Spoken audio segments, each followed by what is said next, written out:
Все едно, той е отишъл с отворени очи към смъртта. Отче Михаиле, могат ли тези коси да се считат за мощи един ден? Разбира се, защо да не могат да се читат. Всичко, което Извини ме, отче, наистина, нека да чуем и зрител, който има експертиза, извинявам се. Има експертиза на Института по криминология и криминалистика тук в София. Съвсем доказано, научно доказано. Аз имам и резултатите вкъщи от тази експертиза, т.е. ксерокопия. Да, той наистина нашия предишен гост, директора на музея, господин Йотов, потвърди това. Нека да чуем зрител. Ало, добър вечер. Ало? Представете се. Да, аз се обаждам от Дерегълов, ви казвам. Да. Да, просто този господин, който се обажда преди малко и този въпрос, който сте отбележика на апостола народен. За народа, да. Мисля, че съм напълно съгласен с мнението на господин Хайтов за огорчението, което е изпитал Левски. Мисля, какво ли ще да бъде, ако Левски сега може да види какво става в нашата чиста и свята република в кавички, защото той силно се е борил за това, а в момента републиката нито е чиста, нито е свята. Погледнете какво става. Престъпници, на чиято съвест лежат тежки престъпления на свобода, корупция навсякъде, продажни некомпетентни политици, младо поколение, което с изкривено мислене, ако това е чиста и свята република, да му кажете. Просто това е било и за този случай, който каза господин Хайтов, 40 000 гроша за съдата на дъщеря се дава за народното дело, не може да даде пари. Ами сега и така, това мога да ви го кажа. Всеки ден още много хора и виждам как мислят хората и как не могат да мислят всъщност. Това е, което искам да кажа. Това е в подкрепа на така подетата от мене дискусия с госпожата, която се обади, че резултата на личността на Левски е резултат от едно предварително възпитание в семейството и обучение.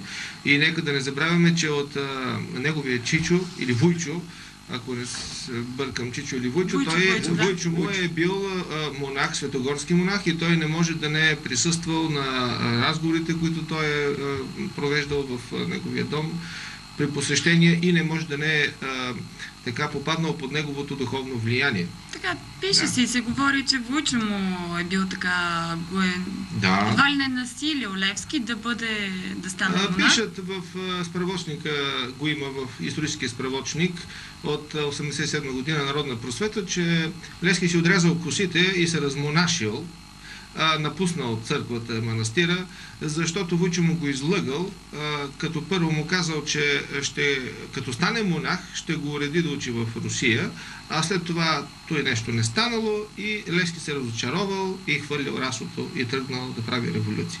Общо взето в този план.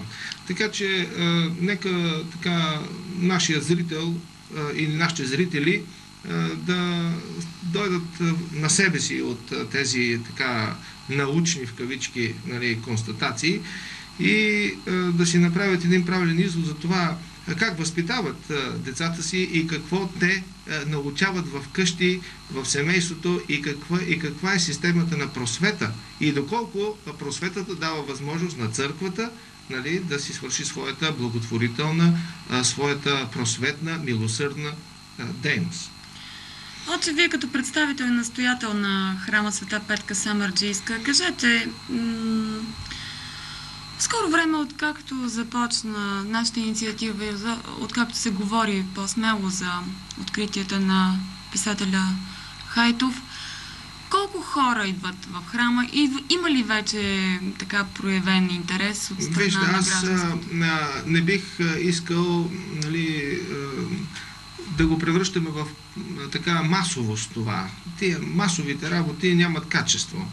Важното е, че дойде един българин от Щатите специално да посети гроба на Левски, за който той, откакто е напуснал България, е бил в неведение. Чул това предаване, чул така доста информация по въпроса и долетял със самолета, дойде, запали светички, поклони се и ще. За мен този човек представлява много повече, отколкото всички, примерно там подстрой, които биха ги довели, да речем.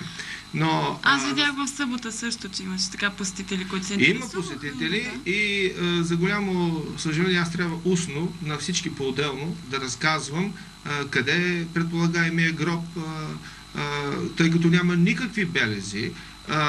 Музея за история на София, така да се каже, хвърлила ключовете на църквата в лицето на Софийска митрополия, без никакви така указания, без никакви подобрения вътре. Така, там нататък остава на християнската общност сама да се грижи за тези неща. Но нека да чуем следващия зрител. Ало, добър вечер.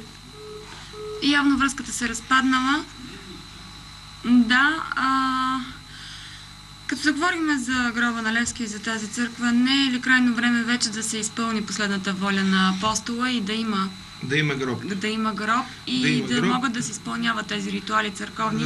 Ние нека да си пожелаем да не изпаднем в така същото униние, както и апостола на свободата Иродиакон Игнатий Васил Левски, защото той не могъл да събере средствата за необходимите му оръжия, за да проведе въстанието, с което да утвърди България и българина като самостойност, като държава и като култура, самобитна култура. А ние сме в същото положение в момента. Ето нямаме подкрепата нито на правителство, нямаме подкрепата нито на общината. Това са все много богати структури, които имат изключително много средства и биха могли да подкрепят тази идея, но за съжаление нито Стара София, сега това е към Софийска община с ръководител Митанов, инженер Митанов, нито която и да е друга културна организация е заделила някакви средства за това нещо, като казват, църквата сигурно сама си има пари да се оправи. Но църквата не е работила 45 години, от 8 години е така действаща, няма енория, няма банкова сметка. Имате така енория, там цумса около вас, президентството, нали? Всичките ми писма, които съм изпратил, както и до Булбанк, така и до другите там институции, са останали без отговор. Нали? Така че виждаме този българин, който се обади, колко е прав. Просто богатите не дават за българщината. Това е много лошо и аз мисля, че това предаване, както и всичките, които сме правили тук, трябва да бъде подсещащо и подбуждащо техното българско самосъзнание. Да. Това са трите удивителни. Четирите дори. Четирите удивителни, да. Това е няма на 50 метра или колко една Булбанк могъщо нещо с милиони. Такова и вие сте искали, а сега разбирам, че вие сте искали и да не си мръднат пръста за това нещо. Това е, което ще ни види сметката. Българинът трябва да се вразуми, защото иначе той ще загуби своята национална идентичност и остане само с парите. Да. Ако те могат така да го идентифицират. Нека да чуем последния зрител за днес. Ало, добър вечер. Представете се, моля ви. Пак съм Георгиев. Да. Отче, щом съм прав, тогава напишете народе с 5 въпросителни и ги запотете за кметството на Стефан Софиянски. Там не можем да ги зададем. Почти от Израел, Палестина се бил за апостола на свободата на България. Там не можем да ги забудем, можем и да... Аз вярвам, че ще намерят малко време и за нас.